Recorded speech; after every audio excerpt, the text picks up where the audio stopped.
கான்பூர்ல ஜெய்பூரியா அப்படின்ற ஸ்கூல்ல குஷாக் அப்படின்ற ஒரு பையன் வந்துட்டு படிச்சிட்டு இருக்கான். இந்த குஷாக்கோட ஃபேமிலி வந்து பாத்தீங்கன்னா கான்பூர்ல இருக்கக்கூடிய ஜெய்பூர்வா அப்படின்ற இடத்துல தான் இருக்காங்க. குஷாக்குடைய அப்பா பேர் வந்துட்டு மனிஷ், இவர் டெக்ஸ்டைல் பிசினஸ் பண்றாரு. அம்மாவுடைய பேர் வந்துட்டு சோனியா, இவங்க வீட்டை பாத்துக்கிறாங்க. இந்த குஷாக்கு ஆரியன் அப்படின்னு சொல்லிட்டு ஒரு அண்ணன் இருக்காரு, ஆதித்யா அப்படின்னு ஒரு தம்பி இருக்காங்க. கூடவே அரு அப்படின்ற 6 மாசமான ஒரு தங்கச்சியும் இருக்கு. இவங்களோட டெக்ஸ்டைல் பிசினஸ் வந்து பாத்தீங்கன்னா ரொம்ப சூப்பரா போயிட்டு இருக்கு. ரொம்பவே வசதியான ஒரு குடும்பம். வீட்டுல எந்த குறையுமே இல்லை, ரொம்ப வசதியா வாழ்ந்துட்டு இருக்காங்க. வீட்டுல இருக்கிறவங்க எல்லாருமே ஒருத்தர் மேல ஒருத்தர் ரொம்பவே பாசமா இருப்பாங்களாம். இதுல குஷாங் வந்து பாத்தீங்கன்னா ரொம்பவே இன்டெலிஜென்ட்டா படிக்கக்கூடிய ஒரு ஸ்டூடெண்ட், அதே மாதிரி ரொம்பவே டிசிப்ளினான ஒரு ஸ்டூடெண்ட் அப்படின்னு சொல்லலாம்.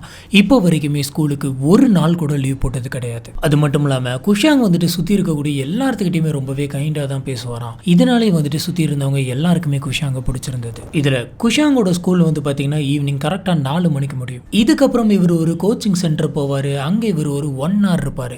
1 hour இருந்ததுக்கு அப்புறமா கரெக்டா ஒரு 5-5:15 வந்து பாத்தீங்கன்னா வீட்டுக்கு வந்துருவாரு. இதுதான் குஷாங்குடைய வழக்கமான ரொட்டீன். ஆனா அக்டோபர் 30, 2023 குஷாங் வழக்கம் போல ஸ்கூலுக்கு போயிட்டு கோச்சிங் கிளாஸ் போயிட்டு வீட்டுக்கு 5-5:15 வரல. சொல்லப்போனா அன்னைக்கு மணி வந்து பாத்தீங்கன்னா 7 ஆகுது. இதனால வீட்டுல இருக்க இவங்க அம்மாவுக்கு வந்துட்டு ரொம்பவே பயமா இருந்தது. 7 மணி ஆயுமே பையன் வீட்டுக்கு வரலையே, 5-5:15 வந்துருவானே, என்னாச்சுன்னு தெரியல அப்படின்னு சொல்லி பதறி போயிட்டு அவங்களோட ஹஸ்பண்டுக்கு கால் பண்றாங்க. கால் பண்ணி இந்த மாதிரி குஷாங் வந்துட்டு இன்னும் வீட்டுக்கு வரல அப்படின்னு சொல்றாங்க. இதை கேட்ட அவங்களோட ஹஸ்பண்ட் வந்துட்டு, நீ எதுக்கு இவ்வளவு பயப்படுற, எதனாச்சும் ஸ்கூல் இல்ல கோச்சிங் சென்டர்ல வேலை அதிகமா இருக்கும், ஹோம்ஒர்க் இல்ல டெஸ்ட் எதனாச்சும் இருந்திருக்கலாம், அதனால ஒரு 1 மணி நேரம் 1.5 மணி நேரம் லேட்டா இருந்திருக்கலாம், அவனே வந்துருவான், நீ கொஞ்சம் ரிலாக்ஸ் பண்ணு அப்படின்னு சொல்லிட்டு அந்த போனை வைக்கிறாரு. இதுக்கப்புறமா குஷாங்கோட அப்பா வந்து பாத்தீங்கன்னா அவரோட வேலை எல்லாத்தையுமே முடிச்சுட்டு அன்னைக்கு நைட்டு 8 மணிக்கு வீட்டுக்கு வராரு. இப்படி இவர் வீட்டுக்கு வரும்போது வீட்டு வாசல்லே வந்துட்டு குஷாங்கோட அம்மா ரொம்பவே கவலையோட உட்காந்துருந்தாங்க. இதை வச்சு இன்னும் குஷாங் வந்துட்டு வீட்டுக்கு வரல அப்படின்ற விஷயத்தை இவர் தெரிஞ்சுக்கிறாரு. சொல்லப்போனா இப்பதான் இங்க ஏதோ ஒன்று சீரியஸா இருக்கு அப்படின்ற விஷயமே அவருக்கு ஸ்ட்ரைக் ஆகுது. ஆனால் குஷாங்கோடைய அம்மாவுக்கு ஏதோ ஒன்று தப்பாக நடந்திருக்கு அப்படின்ற மாதிரியான ஒரு உள்ளுணர்வு வந்துட்டு இருந்துகிட்டே இருக்கு. இதுக்கப்புறமா இவங்க அப்பா வந்துட்டு ஸ்கூலுக்கு போறாரு. ஸ்கூலுக்குள்ள எங்கேயாச்சும் பையன் மாட்டிக்கிட்டானா, அவன் இருக்கிறது தெரியாமல் எதனாச்சும் ரூமை லாக் பண்ணிட்டு போயிட்டாங்களா, லேபை லாக் பண்ணிட்டு போயிட்டாங்களா அப்படின்ற கோணத்தில் ஸ்கூலில் இருக்கக்கூடிய மொத்த இடத்தையுமே தேடி பார்க்குறாரு. ஆனால் அங்கே இருந்த வாட்ச்மேன்ஸ் எல்லாம் என்ன சொல்லிட்டாங்க அப்படின்னு பார்த்தீங்கன்னா, உங்க பையன் வந்துட்டு முன்னாடி கிளம்பி போயிட்டான் அப்படின்னு சொல்றாங்க. சரி, ஸ்கூலை விட்டு போயிருந்தா கண்டிப்பாக கோச்சிங் சென்டர் தான் போயிருக்கணும் அப்படின்னு சொல்லிட்டு அவங்க அப்பா வேகமாக கோச்சிங் சென்டர் போயிட்டு விசாரிக்கிறாரு. அப்படி விசாரிச்சப்ப அங்கே இருக்கிறவங்க என்ன சொல்றாங்கன்னா, ஆமா பையன் இன்னைக்கு சாயந்தரம் கோச்சிங் சென்டர் வந்துட்டு ஒரு 5 மணிக்கெல்லாம் கிளம்பிட்டானே அப்படின்னு சொல்றாங்க. இதை வச்சு பாக்குறப்ப அன்னைக்கு குஷாங் வந்துட்டு கரெக்டா ஸ்கூலுக்கு வந்திருக்காரு, சாயந்தரம் வரைக்கும் படிச்சிருக்காரு. அதுக்கப்புறமா அந்த கோச்சிங் சென்டர் போயிருக்காரு. அந்த கோச்சிங் சென்டரையும் அட்டென்ட் பண்ணிட்டு வீட்டுக்கு போற வழியில தான் அவருக்கு ஏதோ ஒன்று நடந்திருக்கு. இப்ப 5 மணிக்கு வீட்டுக்கு போன குஷாங் வந்துட்டு எங்க போயிருப்பாரு? ஸ்கூல்ல 10வது படிக்கக்கூடிய இந்த பையனுக்கு என்ன ஆச்சு? ஹலோ ஃப்ரெண்ட்ஸ், நான் உங்க சாமி. Welcome to this part.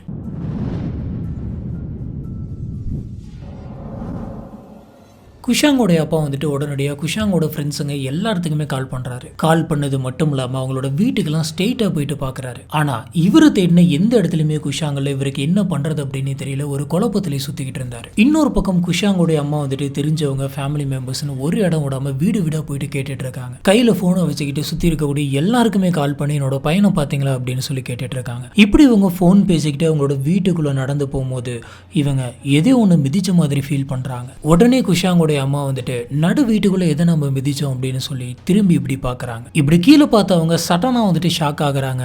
உடனடியாக அவங்களோட ஹஸ்பண்டுக்கு கால் பண்ணி இமீடியட்டா நீங்க வீட்டுக்கு வாங்க அப்படின்னு கூப்பிடுறாங்க. இந்த சமயம் அவங்க அப்பாவுக்கு என்ன தோணுது அப்படின்னு பாத்தீங்கன்னா, நம்ம பையனை பத்தின எதனாச்சும் தகவல் தெரிஞ்சிருக்கும் போல இருக்கு, இல்லைன்னா நம்ம பையன் வீட்டுக்கு வந்திருப்பான் போல இருக்கு அப்படின்னு சொல்லி பரபரப்பா அவர் வீட்டுக்கு வராரு. இப்படி இவர் வீட்டுக்கு வரும்போது டைம் வந்து பாத்தீங்கன்னா கரெக்டா 9 இருக்கும். இவருடைய மனைவி பார்த்து ஷாக் ஆனது வேற எதுவும் இல்ல, அது ஒரு லெட்டர். இப்ப இவர் அந்த லெட்டர் எடுத்து உள்ள என்ன இருக்கு அப்படின்றத படிக்கிறாரு. அந்த லெட்டர்ல, நான் உன்னுடைய பையன் குஷாங்க கடத்திட்டேன், எனக்கு 30 லட்சம் ரூபா வேணும், இந்த பணத்தை நீ எனக்கு தந்துட்ட அப்படின்னு சொன்னா நான் உன்னோட பையனை ஒப்படைச்சிடுறேன் அப்படின்னு அதுல போட்டிருக்கு. இது கூடவே இன்னும் நிறைய விஷயங்கள் இருக்கு. நீங்க என்னோட கையில பணத்தை கொடுத்துட்டா அடுத்த 1 மணி நேரம் இல்ல 2 மணி நேரத்துக்குள்ள உங்களோட பையன் உங்ககிட்டே வந்துருவான். அல்லா மேல நம்பிக்கை வைங்க. உங்க பையனுடைய ஸ்கூட்டர் அப்புறம் மொபைல் உங்க வீட்டுக்கு பக்கத்தில் இருக்கக்கூடிய ஹோட்டல் தி சிட்டி கிளாப்ல வந்துட்டு வச்சிருக்கேன், அதை நீங்க எடுத்துக்கங்க.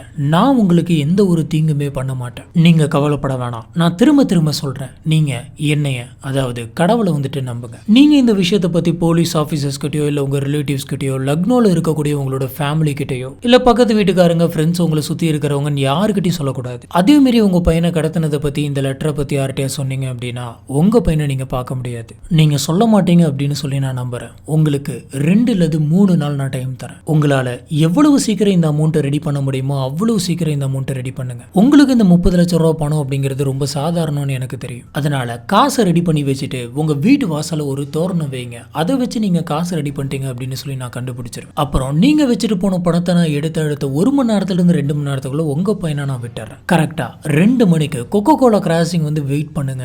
நான் சொல்ற இடத்துல பணத்தை வச்சுட்டு போங்க. நான் உங்களை, உங்க வீட்டில் இருக்கிறவங்க, உங்க வீட்டை கம்ப்ளீட்டா வந்து வாட்ச் பண்ணிட்டு இருக்கேன். அதே மாதிரி பையனை காணும் அப்படின்ற மாதிரி நீங்க சோகமா நடந்து கூடாது. அதனால கூட சுத்தி இருக்கவங்களுக்கு சந்தேகம் வரலாம். மற்றபடி நீங்க எதுக்குமே கவலைப்பட வேணாம். உங்க பையனை உங்ககிட்ட பத்திரமா கொண்டு வந்து சேர்க்க வேண்டியது என்னுடைய பொறுப்பு. இந்த மாதிரி நிறைய விஷயங்கள் வந்து பாத்தீங்கன்னா அந்த லெட்டர்ல எழுதியிருக்கு. அந்த லெட்டர்ல சொல்லி இருந்த மாதிரி குஷாக்குடைய அப்பாவுக்கு வந்துட்டு இந்த பணத்தை ரெடி பண்றது அப்படிங்கிறது பெரிய விஷயம் கிடையாது. இருந்தாலும் இந்த விஷயத்தை கண்டிப்பா போலீஸ் கிட்ட சொல்லணும் அப்படின்னு சொல்லி இவர் நினைச்சாரு. அதனால கடத்தல்காரனுக்கு கொஞ்சம் கூட சந்தேகமே வராத அளவுக்கு போலீஸ் ஆபீசருக்கு இந்த விஷயத்தை இவர் இன்ஃபார்ம் பண்ணாரு. கூடவே இந்த லெட்டரை இவர் போலீஸ் ஆபீசர் கிட்ட ஹேண்ட் ஓவரும் பண்ணியிருக்காரு. இப்ப போலீஸ் ஆபீசர் அந்த லெட்டரை வந்துட்டு கம்ப்ளீட்டா படிச்சு பாக்குறாங்க. இந்த லெட்டர்ல நிறைய இடத்துல வந்து பாத்தீங்கன்னா இஸ்லாமிய வார்த்தைகள்லாம் வந்திருந்தது. பொதுவா இந்த மாதிரியான ஒரு லெட்டரை படிச்ச உடனே ஓகே, இந்த லெட்டர் ஒரு முஸ்லீம் தான் வந்துட்டு எழுதி இருக்கணும் அப்படின்ற மாதிரி நினைப்பாங்க. ஆனா அந்த லெட்டரை 1க்கு 2 தடவை படிச்சு பார்த்த போலீஸ் ஆபீசர் வந்துட்டு அந்த மாதிரி நினைக்கல. அந்த லெட்டர்ல வேணும்னே கடவுளை பத்தின சில விஷயங்கள் எழுதின மாதிரி இருந்திருக்கு. இந்த லெட்டரை எழுதினவன் போலீஸ் ஆபீசரை டைவர்ட் பண்றதுக்கு கூட இந்த மாதிரி ஒண்ணு எழுதி இருந்திருக்கலாம். அதாவது கடத்திட்டு போனது வந்துட்டு கண்டிப்பா ஒரு முஸ்லீமா தான் இருக்கும் அப்படின்ற மாதிரி அவங்க பக்கம் திருப்பி விட்டோம் அப்படின்னா போலீஸை குழப்பலாம் அப்படின்னு நினைச்சு இதை பண்ணியிருக்கான். ஆனா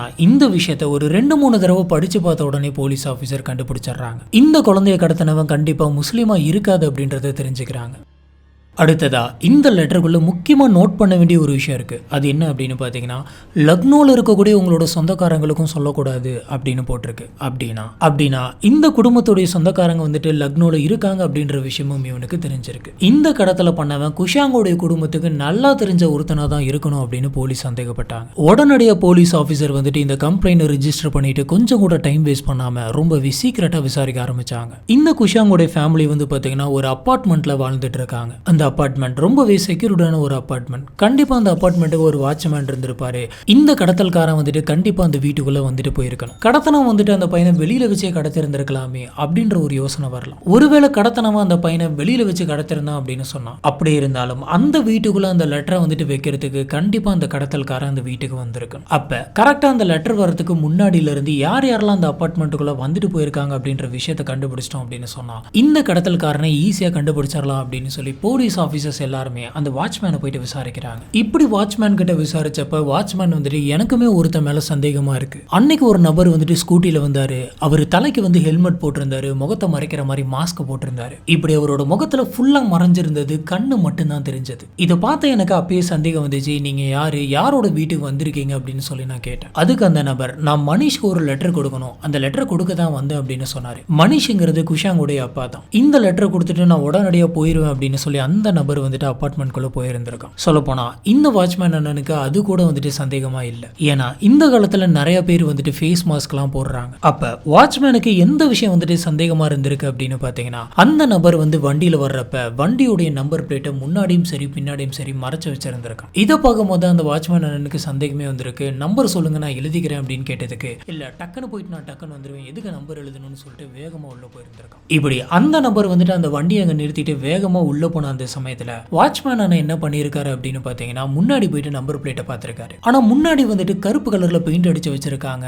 உடனே அவர் வண்டியோட பின்னாடி வராரு. பின்னாடி இருக்கக்கூடிய நம்பர் பிளேட்ல கருப்பு கலர்ல ஒரு துணியை வச்சுதான் மறைச்சிருக்காங்க. இந்த சமயம் வாட்ச்மேன் என்ன பண்றாரு அப்படின்னு பாத்தீங்கன்னா, அந்த கருப்பு கலர் துணியை விலக்கி உள்ள இருக்கக்கூடிய வண்டியோட நம்பரை நோட் பண்ணிக்கிறாரு. ஏன்னா அந்த அபார்ட்மெண்ட்டுக்குள்ள யார் யார் உள்ள வரா, என்ன டைமிங்ல உள்ள வரா, என்ன வண்டியில உள்ள வரான்ற வண்டி நம்பர் எல்லாத்தையுமே அவர் ப்ராப்பரா வந்துட்டு ரிஜிஸ்டரா மெயின்டைன் பண்ணிட்டு இருப்பாரு. எனக்கு என்னமோ அந்த நம்பர் மேலதான் சந்தேகமா இருக்கு அப்படின்னு சொல்லி அந்த நபருடைய வண்டியோட நம்பரை வந்துட்டு போலீஸ் கிட்ட தராரு. இப்ப இந்த வண்டி யாரோடையது அப்படின்றத கண்டுபிடிச்சிட்டோம் அப்படின்னு சொன்னா அந்த கடத்தல்காரனை கொஞ்சம் ஈஸியா கண்டுபிடிச்சிடலாம்னு போலீஸ்க்கு தோணுது. இருந்தாலும் இந்த வாட்ச்மேன் சொல்ற விஷயங்கள்லாம் வந்துட்டு உண்மையா அப்படிங்கறத கிராஸ் செக் பண்றதுக்காக அந்த அபார்ட்மெண்ட்டுக்குள்ள இருக்க சிசிடிவி கேமராஸ்லாம் நாங்க பார்க்கணும்னு கேக்குறாங்க. ஆனா அப்பதான் போலீஸ்க்கு ஒரு விஷயம் தெரியுது, அந்த அபார்ட்மெண்ட்ல சிசிடிவி கேமராவே இல்ல அப்படின்னு. இப்போ போலீஸ் ஆபீசருக்கு தெரிய வேண்டிய விஷயம், முகமூடி போட்டுட்டு அன்னைக்கு குஷாங்கோட வீட்டுல அந்த லெட்டரை போட்ட அந்த நபர் யார்? அந்த வாட்ச்மேன் அண்ணன் இந்த விஷயத்தை மட்டும் சொல்ல கிடையாது, கூடவே இன்னொரு முக்கியமான விஷயத்தையும் சொல்லியிருக்காரு. அது என்னன்னா, இந்த ஸ்கூட்டியோட மாடல் அப்புறம் இந்த ஸ்கூட்டியோட நம்பர் பிளேட் பார்க்கும்போது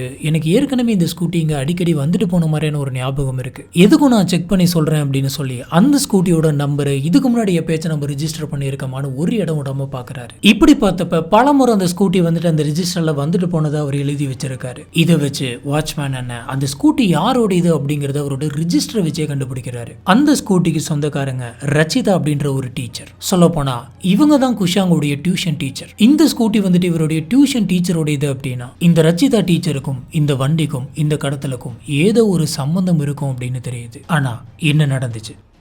உடனே போலீஸ் ஆஃபீஸர்ஸ் வாட்ச்மேன் கொடுத்த அந்த வண்டியோட நம்பர் எந்த பேர்ல ரிஜிஸ்டர் ஆயிருக்கு அப்படின்னு பாக்குறாங்க. இப்படி பார்த்தப்ப அந்த வண்டி வந்துட்டு ரச்சிதா அப்படின்ற பேர்ல தான் ரிஜிஸ்டர் ஆயிருக்கு அப்படின்றது கன்ஃபார்ம் ஆகுது. இதனால போலீஸ் ஆஃபீஸர்ஸ்க்கு வந்துட்டு ரச்சிதா தான் மெயினான குற்றவாளியா இருப்பாங்களோ அப்படின்ற சந்தேகம் வர ஆரம்பிக்குது. ரச்சிதா அவங்களுடைய கிராஜுவேஷனை முடிச்சுட்டு பல வருஷமா ஒரு பிரைவேட் சென்டர்ல வந்துட்டு டீச்சரா ஒர்க் பண்ணிட்டு இருக்காங்க. அதே சமயத்துல வீட்டுக்கும் போயிட்டு அவங்க டியூஷன் எடுப்பாங்களாம். கிட்டத்தட்ட 7 வருஷமா குஷாங்க்கு ரச்சிதா தான் வந்துட்டு டியூஷன் டீச்சரா இருந்திருக்காங்க. அதனாலே ரச்சிதா வந்துட்டு குஷாங்கோட ஃபேமிலி கூட ரொம்பவே க்ளோஸா இருப்பாங்க. இந்த வீட்டுல எந்த ஒரு ஃபங்க்ஷன் நடந்தாலும் சரி இவங்க ரச்சிதாவை வந்துட்டு அந்த ஃபங்க்ஷனுக்கு கூப்பிடுவாங்க. அந்த ஃபங்க்ஷன்ல ரச்சிதாவும் போய் கலந்துக்கிட்டு அந்த வேலையெல்லாம் வந்துட்டு இழுத்து போட்டு பண்ணுவாங்க. இவங்க குடும்பத்தோட சீக்கிரட், அவங்க குடும்பத்துல எடுக்கக்கூடிய முக்கியமான முடிவுகள் அப்படின்னு சொல்லி எல்லாமே வந்துட்டு இவங்க ரச்சிதா கூட ஷேர் பண்ணுவாங்க. குஷாங்கோட ஃபேமிலியோட ரொம்ப நெருக்கமான ஒரு நபர். எந்த அளவுக்கு அப்படின்னு பாத்தீங்கன்னா குஷாங்கோடைய அப்பா வந்துட்டு ரச்சிதாவை இது என்னோட பொண்ணு தான் அப்படின்னு சொல்லி எல்லாத்தையும் இன்ட்ரோடியூஸ் பண்ணுவாராம். அந்த லெவலுக்கு இப்போ போலீஸ் ஆஃபீஸர்ஸ் வந்துட்டு குஷாங்கோட வீட்டுக்கு போயிட்டு ரச்சிதாவை பத்தி எதனாச்சும் சொல்ல முடியுமா அப்படின்னு கேக்குறாங்க. இதை கேட்ட குஷாங்கோட அப்பா வந்துட்டு குஷாங்கோட கடத்தல் வழக்குக்கும் ரச்சிதாவுக்கும் எந்த விதமான சம்மந்தமும் இருக்க வாய்ப்பில்லை, அந்த பொண்ணு ரொம்ப ரொம்ப நல்ல பொண்ணு, ரொம்ப இன்னசென்ட்டான ஒரு பொண்ணு அப்படின்னு சொல்றாரு. இருந்தாலும் ரச்சிதாவுடைய பேர் வந்துட்டு இந்த கடத்தல் வழக்குல இருக்கு அப்படின்றது குஷாங்கோட வீட்டுல இருக்கவங்களுக்கு கொஞ்சம் ஷாக்கிங்கா தான் இருந்தது. ரச்சிதா மேல குஷாங்கோட வீட்டுல இருக்கிறவங்க எல்லாருமே வந்துட்டு ரொம்ப நம்பிக்கை வச்சிருக்காங்க. குஷாங் காணாம போன அன்னைக்கு கூட ரச்சிதா வந்துட்டு இவங்களோட வீட்டுக்கு கால் பண்ணி இருந்திருக்காங்க, கவலைப்படாதீங்க பையன் சீக்கிரம் கிடைச்சிரும் அப்படின்னு சொல்லி ஆறுதல் சொல்லியிருக்காங்க. இந்த மாதிரியான விஷயங்கள்லாம் கேட்டதுக்கு அப்புறம் போலீஸ் ஆஃபீஸர்ஸ்க்கு ரொம்ப குழப்பமா இருந்தது. ஒருவேளை ரச்சிதாவுடைய ஸ்கூட்டி எடுத்துட்டு போயிட்டு வேற யாராச்சும் இந்த கடத்தலை பண்ணியிருப்பாங்களோ அப்படின்ற மாதிரியும் தோணுது. இங்க என்ன நடக்குது அப்படின்ற எல்லாத்தையுமே நம்ம தெரிஞ்சுக்கணும் அப்படின்னு சொன்னா நம்ம ரச்சிதாவை தான் கூப்பிட்டு வச்சு இன்வெஸ்டிகேஷன் பண்ணணும் அப்படின்ற ஒரு முடிவுக்கு போலீஸ் ஆஃபீஸர்ஸ் வராங்க. இருந்தாலும் உடனடியே இந்த மாதிரியான ஒரு முடிவு எடுக்க முடியாது. காரணம் என்ன அப்படின்னு கேட்டீங்கன்னா போலீஸ் ஆஃபீஸர்ஸ் இந்த கேஸை ரொம்பவே சீக்கிரட்டா இன்வெஸ்டிகேட் பண்ணிட்டு இருக்காங்க. ஏன்னா ஒருவேளை மனிஷ் வந்துட்டு போலீஸ் கிட்ட போனார் அப்படின்ற விஷயம் அவங்களுக்கு தெரிஞ்சிருச்சு அப்படின்னு சொன்னா இது கடத்தப்பட்டிருக்க குஷாங்கே வந்துட்டு எதிராக முடியலாம். அதனால எவ்வளவு முடியுமோ அவ்வளவு சேஃபா போயிட்டு விசாரிக்கணும் அப்படின்னு முடிவு பண்றாங்க. ஃபர்ஸ்ட் குஷாங் வந்துட்டு ஸ்கூலுக்கு போயிருக்காரா அப்படின்றத கன்ஃபார்ம் பண்றதுக்காக ஸ்கூலுக்கு போயிட்டு சிசிடிவி ஃபுட்டேஜஸ் எல்லாம் எடுக்கிறாங்க. அதுபடி அவர் அன்னைக்கு ஸ்கூல் வந்திருக்காருன்னு தெரியுது. கோச்சிங் சென்டருக்கும் போயிருக்காங்க, அவர் கோச்சிங் சென்டருக்கும் வந்திருக்காரு அப்படின்றதுக்கான ஆதாரப்பூர்வமான எவிடன்ஸ் வந்துட்டு அவங்களுக்கு கிடைக்குது. இப்போ போலீஸ் ஆஃபீஸர்ஸ் என்ன யோசிக்கிறாங்க அப்படின்னு பாத்தீங்கன்னா இந்த கோச்சிங் சென்டர்ல இருந்து இந்த வீட்டுக்கு போற வழியில தானே ஏதோ நடந்திருக்கு அப்படின்னா போற வழியில் இருக்கக்கூடிய சிசிடிவி ஃபுட்டேஜ் எல்லாத்தையுமே கலெக்ட் பண்ணி நம்ம பார்த்தோம் அப்படின்னு சொன்னா அதுல நம்மளுக்கு எதனாச்சும் ஒரு உண்மை தெரிய வாய்ப்பு இருக்கு அப்படின்னு நினைக்கிறாங்க. இதனால அந்த வழியில என்னென்னலாம் இருக்கு, யார் யாரெல்லாம் சிசிடிவி கேமரா வச்சிருக்கா அப்படின்னு சொல்லி எல்லாத்தையுமே விசாரிச்சு அவங்கள டைரக்டா போயிட்டு ஃபுட்டேஜஸ் எல்லாத்தையுமே கலெக்ட் பண்ணிக்கிறாங்க. இப்படி செக் பண்ணதுல போலீஸ் ஆஃபீஸருக்கு சில தகவல்கள்லாம் கிடைச்சிருக்கு. கரெக்டா அன்னைக்கு 4:15க்கு குஷாங் வந்துட்டு அவரோட வண்டி எடுத்துட்டு கோச்சிங் சென்டர்ல இருந்து வீட்டை நோக்கி போயிட்டு இருந்திருக்காரு. இப்ப அவர் வீட்டுக்கு போற வழியில யாரோ ஒருத்தவங்க வந்துட்டு வண்டி முன்னாடி நின்று கை காமிச்சிருக்காங்க. அதுக்கு குஷாங்கும் அந்த ஸ்கூட்டியை நிறுத்தி இவருக்கு லிஃப்ட் தந்திருக்காரு. அந்த ஸ்கூட்டில குஷாங் வந்துட்டு ஏறின உடனே அவர் வழக்கமா போக வேண்டிய அவரோட வீட்டோடைய ரூட்டுக்கு போகாம வேற ஒரு ரூட்டை பிடிச்சவர் போயிருக்காரு. நேரம் வேற ஆயிட்டே இருக்கு, நம்ம குஷாங்க காப்பாத்தி ஆகணும். இப்போ வரைக்குமே இந்த கேஸ்ல ரச்சிதாவை தவிர வேற யாரை பத்தின எவிடன்ஸும் டவுட்டும் போலீஸ்க்கு வரல. அதனால போலீஸ் ஆபீசர்ஸ் ரச்சிதாவை விசாரிக்கலாம் அப்படின்னு சொல்லி மாறு வேஷத்துல ரச்சிதாவோட வீட்டுக்கு போறாங்க. அங்க ரச்சிதா கூட ஒரு நபர் இருக்காரு. அந்த நபர் யார் அப்படின்னு சொல்லி போலீஸ் கேக்குறாங்க. அதுக்கு ரச்சிதா அவருடைய பேர் வந்துட்டு பிரபாத், நானும் அவரும் பல வருஷமா லவ் பண்ணிட்டு இருக்கோம் அப்படின்ற விஷயத்த சொல்றாங்க.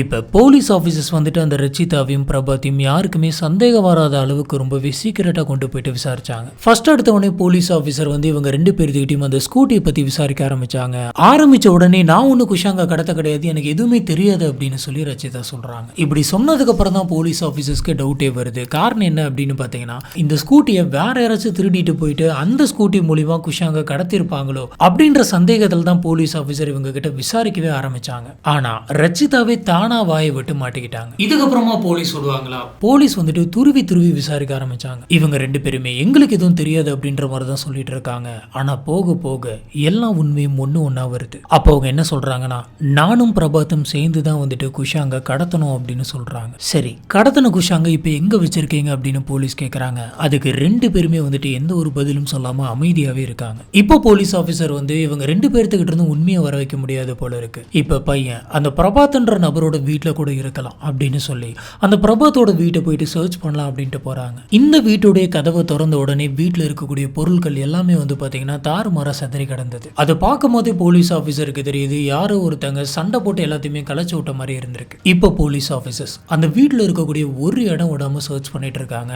அங்க இருக்கக்கூடிய எல்லா ரூமுக்குமே போய் பாக்குறாங்க. இப்படி இவங்க பார்த்துட்டு இருந்த அந்த சமயத்துல ஒரே ஒரு பெட்ரூமுடைய டோர் மட்டும் பூட்டு போட்டிருந்தது. போலீஸ் ஆபீசர்ஸ் அந்த லாக்கை உடைச்சு அந்த ரூமை திறந்து பாக்குறாங்க.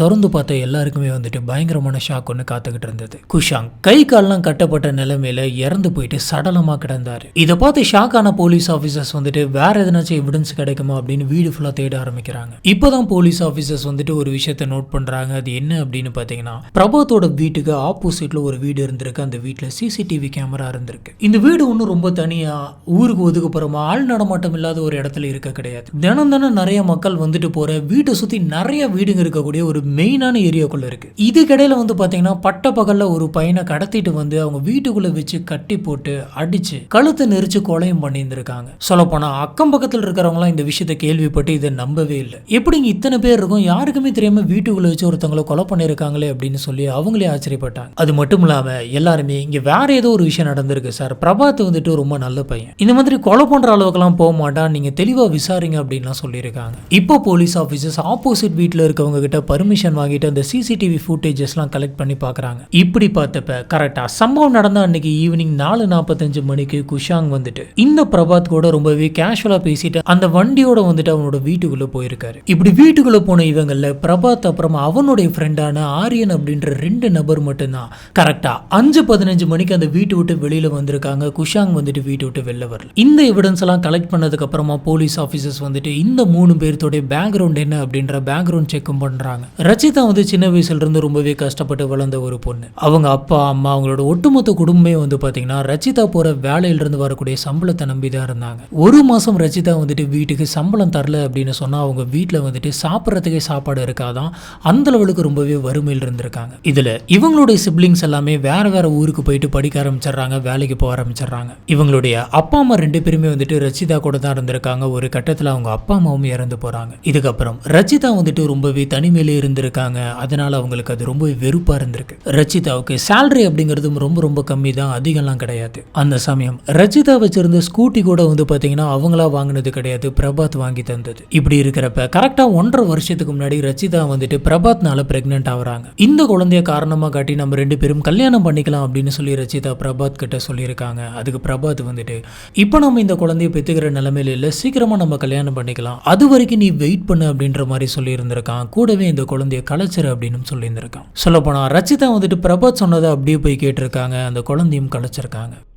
இப்படி இருக்கிற ஒரு நிலைமையில அவங்க அம்மா அப்பா இறந்து போக அவங்க தனியாவே இருந்து மனசளவில் ரொம்பவே வந்துட்டு பாதிக்கப்பட்டாங்க. இந்த விஷயத்த பிரபாத் வந்துட்டு நோட் பண்றாரு. அதனால ரச்சிதாவை பிரபாத் வந்துட்டு அவரோட வீட்டுக்கே கூட்டிட்டு போயிடுறாரு. அங்க வச்சு பிரபாத் வந்துட்டு ரச்சிதாவை ரொம்ப நல்லா பார்த்துக்கிட்டாலும் அவங்க சுத்தி இருக்கிறவங்க அவங்களோட ஃபேமிலியில் இருக்கவங்களுக்கு ரச்சிதாவை கொஞ்சம் கூட பிடிக்காம இருந்தது. இப்படி இருக்கிறப்ப ஒரு தடவை பிரபாத் வந்துட்டு வீட்டுல இல்லாத ஒரு சமயத்துல ரச்சிதாவை பிரபாத்தோட அப்பா வந்துட்டு விரட்டி விட்டுருக்காரு. இதனால வேற வழி இல்லாம ரச்சிதா வந்துட்டு அந்த வீட்டை விட்டு வெளியில கிளம்புறாங்க. இந்த விஷயம் பிரபாத்துக்கு தெரிய வந்து ரச்சிதாவை மறுபடியும் கூட்டு போயிட்டு தனியா ஒரு வீடு எடுத்து தங்குறாங்க. இதனால ரச்சிதா வந்துட்டு பிரபாத் எந்த விஷயத்த சொன்னாலும் அதை அப்படியே கேட்பாங்க. ஏன் சொல்றான் எதுக்கு சொல்றான் அப்படின்ற எதையுமே யோசிக்க மாட்டாங்களாம். அங்க சொன்னா இவங்க கேட்பாங்க. இப்படி இருக்கிற ஒரு சமயத்துல தான் குஷாங்கோட வீட்டுல ஒரு ஃபேமிலி ஃபங்க்ஷன் நடக்குது. அந்த ஃபங்க்ஷனுக்கு ரச்சிதாவை கூப்பிடுறாங்க. ரச்சிதாவும் அந்த ஃபங்க்ஷன்ல போயிட்டு கலந்துக்கிறாங்க. சொல்லப்போனா ரச்சிதா மட்டும் கிடையாது, ரச்சிதாவுடைய லவ்வரான இந்த பிரபாத்தும் போயிட்டு கலந்துக்கிறாரு. இப்படி போய் கலந்துக்கிட்டு அவரு சுத்தி வீட்டை பார்த்துருக்காரு. வீடு பிரம்மாண்டமா இருந்திருக்கு.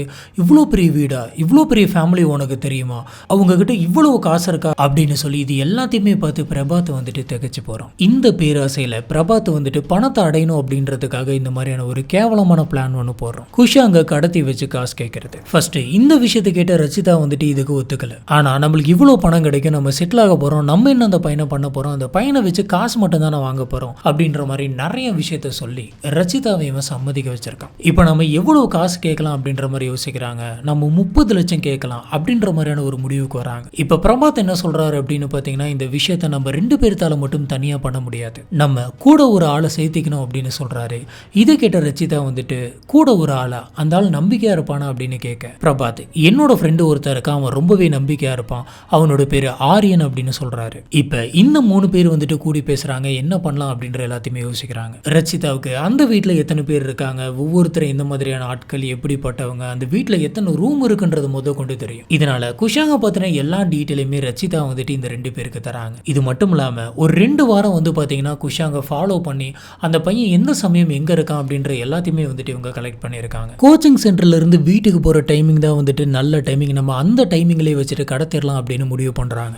இதுபடி பிரபாத் வந்துட்டு அந்த பையன் ஸ்கூட்டில வர அந்த சமயத்துல லிஃப்ட் கேட்கிற மாதிரி கை காட்டி நிறுத்துறாரு. இதுல குஷாங் வந்துட்டு யாருனே தெரியாத ஒரு நபருக்கு வண்டி நிறுத்த கிடையாது, அவரு பிரபாத் தான் இது அப்படின்றது தெரிஞ்சதுக்கு அப்புறம் தான் வண்டி நிறுத்தி இருக்காரு. குஷாங்க்கு ஏற்கனவே பிரபாத்தை நல்லா தெரியும், இவங்க ரச்சிதாவுடைய லவ்வர் அப்படின்னு தெரியும். இதுக்கப்புறமா இந்த பிரபாத் வந்துட்டு குஷாங் கிட்ட ஏதோ ஒரு விஷயம் பேசியிருக்கான், என்ன பேசணும் அப்படின்னு தெரியல. அதுக்கப்புறம் தான் வண்டியில் ஏறி பிரபாத்தோட வீட்டுக்கு இவங்க 2 பேருமே போயிருக்காங்க. இப்படி இவங்க 2 பேரும் பிரபாத்தோட வீட்டுக்குள்ள போறதுக்கு முன்னாடி ஆரியன் அப்படின்ற பிரபாத்தோட ஃப்ரெண்டு வந்துட்டு அந்த வீட்டுக்குள்ள தான் போயிருந்திருக்கான். அவன் வீட்டுக்குள்ளேயே தான் இருக்கான். இந்த பையன் எப்ப வீட்டுக்குள்ள வரும் அப்படின்னு சொல்லி காத்துக்கிட்டு இருக்கான். இப்ப பிரபாத் வந்துட்டு குஷாங்க வீட்டுக்குள்ள கூட்டிட்டு வந்த உடனே ஆரியனும் அந்த இடத்துக்கு வராரு. இவங்க எல்லாருமே சேர்ந்து அந்த பையனை பிடிச்சி கட்டி போடுறாங்க. இப்படி கட்டி போட்டதுக்கு அப்புறமா அவனை பிடிச்சி அடிக்கிறாங்க, கழுத்தை பிடிச்சி நெரிக்கிறாங்க.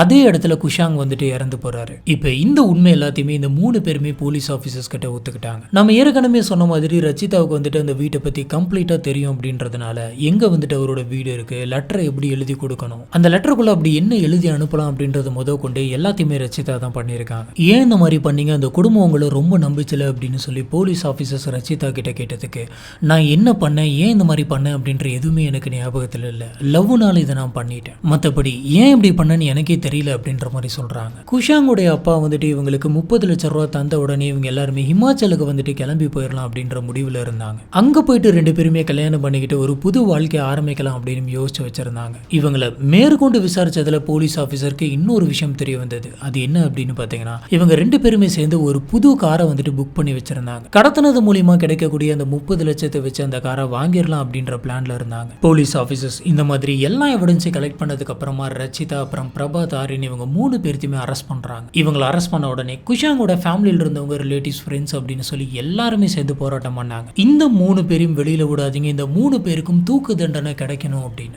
ரச்சிதா, ஆரியன், பிரபாத் இவங்க 3 பேர்த்தையுமே ஆளை கடத்தினதுக்காக, இந்த மாதிரி மறைச்சு வச்சதுக்காக, கொலை பண்ணதுக்காக, தடயங்களை அழிச்சதுக்காக, இது எல்லாத்துக்காகவும் சேர்த்து வந்து தண்டனை கொடுக்குறாங்க. இந்த சமயம் இவங்க வந்துட்டு ஏதேதோ பேசி இவங்களுக்கான ஜாமீனை வாங்கிடுறாங்க. இது வெளியில போராடிட்டு இருந்த நிறைய பேருக்கு பயங்கரமான கோபத்தை உண்டு பண்ணுச்சு.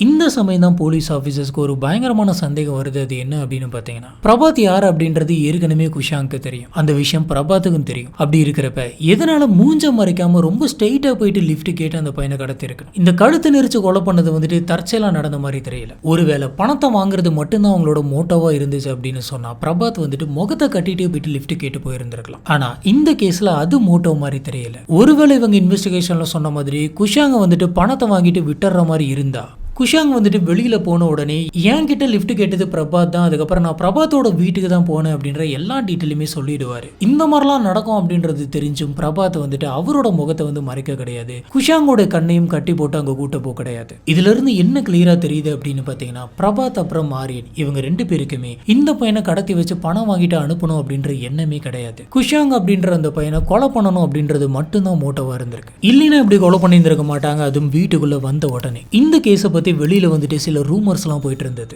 அது என்னன்னா, குஷாங் அப்புறம் ரச்சிதாவுக்கு ஒரு கனெக்ஷன் இருந்ததாகவும் அந்த விஷயம் வந்து பாத்தீங்கன்னா பிரபாத்துக்கு தெரிஞ்சிட்டதாகவும் இது அவருக்கு பயங்கரமா கோவம் வந்ததாகவும் அந்த கோவத்துல தான் அவங்க கொலை பண்ணிட்டாங்க அப்படின்ற மாதிரி அவரே வந்துட்டு போலீஸ் ஆஃபீஸர் கிட்ட சொல்லிட்டாரு அப்படின்ற மாதிரியான ஒரு நியூஸ் வந்துட்டு வெளியில பரவ ஆரம்பிச்சது. ஆனா இந்த நியூஸை கேட்டதுக்கு அப்புறமா போலீஸ் ஆஃபீஸர்ஸ்லாம் என்ன சொல்றாங்க அப்படின்னு பாத்தீங்கன்னா, அந்த மாதிரி ஒண்ணு நடக்கவே கிடையாது, பிரபாத் எங்க கிட்ட அந்த மாதிரியான ஒரு விஷயத்த சொல்லவே கிடையாது, இது முழுக்க முழுக்க பணத்துக்காக மட்டும்தான் பண்ணியிருக்காங்க அப்படின்ற மாதிரி சொல்றாரு. ஆனா எது உண்மை அப்படின்றது அவங்களுக்கு மட்டும்தான் தெரியும். இதுதான் இன்னைக்கு நம்ம பார்க்கறது இந்த கேஸ். இந்த கேஸை பத்தி உங்களுக்கு என்ன தோணுது அப்படிங்கறது கீழே இருக்கக்கூடிய கமெண்ட் பாக்ஸ்ல மறக்காம ஸ்பாட் பண்ணுங்க. நம்ம அங்க வச்சு இதை பத்தி டிஸ்கஸ் பண்ணலாம்.